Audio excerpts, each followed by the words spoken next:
चुनाव होने जा रहे हैं, तैयारियां जोरों पे लगी है। बीजेपी की 9 सीटों पे दावा है कि वो 9 की 9 सीटें निकालने जा रही है। उपचुनाव को किस तरह से देखती है? सपा की क्या तैयारी है? मैं समझती हूँ बीजेपी का दावा तो ये भी था कि 80 में से 80 निकालेंगे। तो जिस तरह पहले इनके दावे फेल हुए हैं, मैं समझती हूँ चुनावों में भी ये सारे दावे फेल ही साबित होंगे। जैसे एक योगी जी की 9 सीट में प्रतिष्ठा दांव पे लगी हुई है, वहीं योगी के दिए गए बयान जिसमें बोल रहे हैं वो बटोगे तो कटोगे, महाराष्ट्र तक गूंज रही है। महाराष्ट्र में पोस्टर लग रहे हैं उनको लेके।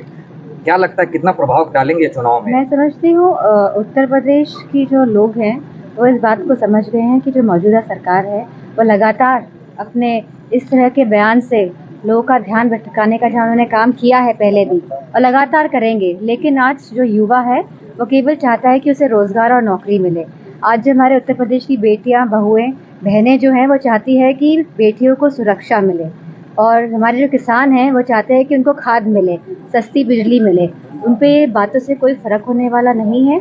और जहाँ तक कि हमारी जो रणनीति रही है चुनाव में, उसी रणनीति के तहत हम सब मिलके चुनाव एक साथ लड़ेंगे और सभी समाज के लोग आप देखेंगे कि किस तरह साथ आएंगे और इस सरकार को, जो अपने आंखों में पट्टी डाल के बैठी हुई है, जो नहीं समझ पा रही है कि धरातल में क्या स्थिति है लोगों की, क्या स्वास्थ्य सेवाएं किस तरह हैं, शिक्षा का किस तरह का दौर चल रहा है, इन सभी बातों का आकलन करते हुए लोग इस बार वोट डालेंगे। करेल विधानसभा सीट के बारे में बात करें। करेल विधानसभा सीट राष्ट्रीय अध्यक्ष जी ने छोड़ा और तेज प्रताप को जीत दिया गया है। वहीं नेताजी के बाद तेज प्रताप को सीट दी है, उनको विरासत के तौर पे।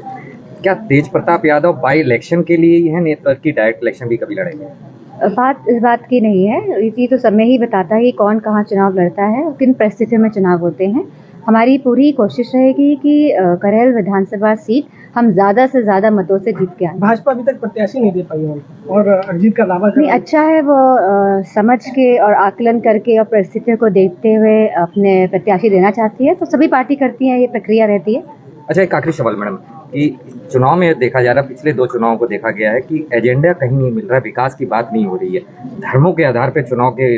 आप एकदम सही बात कह रहे हैं, लेकिन मुझे खुशी इस बात की है कि जो अयोध्या का परिणाम रहा है, तो पूरे देश में जिस तरह का मैसेज गया है कि लोग चाहते हैं कि परिवार में खुशहाली आए, लोग चाहते हैं कि परिवार में बच्चों को नौकरियां मिले, लोग चाहते हैं कि शिक्षा और साथ में स्वास्थ्य जो व्यवस्थाएं हैं, जो सरकारी व्यवस्थाएं हैं, वो सस्ती हो, जिससे कि सही इलाज, सही शिक्षा पाकर लोगों का, बच्चों का भविष्य आगे बढ़े।